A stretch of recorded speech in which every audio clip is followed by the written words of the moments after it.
O governo federal registrou um rombo de 45 bilhões e 200 milhões de reais em junho. A gente conversa agora com o nosso comentarista de economia, Luiz Arthur Nogueira. Luiz, bem-vindo. Esse déficit nas contas públicas, obviamente, é preocupante. Explica pra gente. Bem-vindo.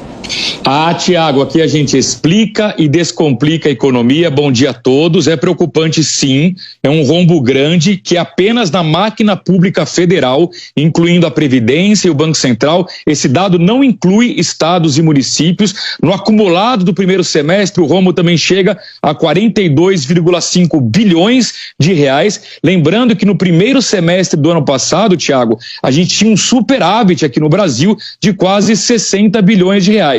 O que ocorre, o governo está sofrendo uma queda na arrecadação por conta da desaceleração da economia e uma alta expressiva dos gastos públicos, porque o governo definitivamente resolveu não controlar o aumento de gastos. Para esse ano, o Ministério do Planejamento prevê um rombo de 145 bilhões de reais. E eu, sinceramente, eu não estou mais preocupado com o rombo deste ano. Eu estou preocupado com a meta do ano que vem, prevista no arcabouço fiscal, que é uma meta de déficit zero. Ou seja, o próprio Ministério da Fazenda assume o compromisso do ano que vem de não gastar mais do que arrecada. E para cumprir essa meta, o ministro Fernando Haddad precisa aumentar a arrecadação em 150 bilhões de reais. É por isso que eu venho dizendo aqui há vários meses na Jovem Pan News que o ministro está obcecado buscando formas de aumentar receitas. Porque se ele não conseguir aumentar receitas, ele não vai cumprir a meta de déficit zero no ano que vem. E é fundamental que o governo controle os gastos públicos, porque não adianta você cumprir meta apenas onerando mais o bolso do brasileiro. Está na hora de o governo começar a debater seriamente uma reforma administrativa para enxugar o tamanho do Estado, encolher essa máquina pública e, consequentemente, reduzir os gastos deste país. Sem dúvida. Agora, Luiz, falando sobre o mercado financeiro, muitas vezes a gente não entende o mercado. O PIB dos Estados Unidos surpreendeu no segundo trimestre, mas as bolsas caíram nessa quinta-feira. Por que o mercado não gostou, ficou azedo em relação a isso?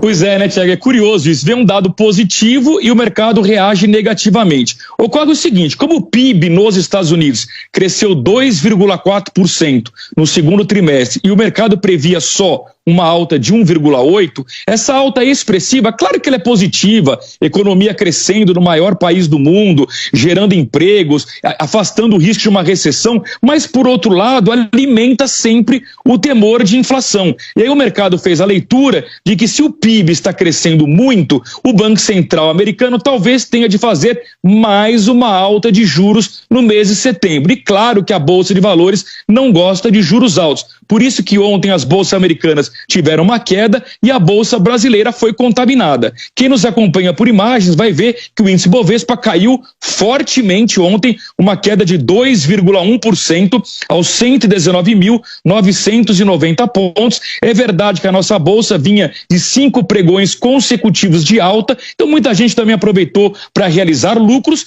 No acumulado do ano, a bolsa brasileira ainda está positiva em 9,3%. No próximo gráfico, a gente vai ver que no mercado de câmbio, o dólar subiu 0,42%, R$ 4,75. É normal, o dólar subiu no mundo inteiro por conta dessa expectativa de uma nova alta de juros no mês de setembro. Já o euro caiu 0,57%, valendo R$ 5,21. E o Bitcoin teve uma perda também de 0,5%, valendo 29.192 dólares. Ou seja, Tiago, uma boa notícia foi o crescimento do PIB americano, gerou um novo temor de inflação alta e juros mais elevados nos Estados Unidos. Estaremos aguardando para saber como é que o mercado fecha essa semana, fecha essa sexta-feira. Então, descomplicamos a economia com Luiz Arthur Nogueira. Até mais tarde.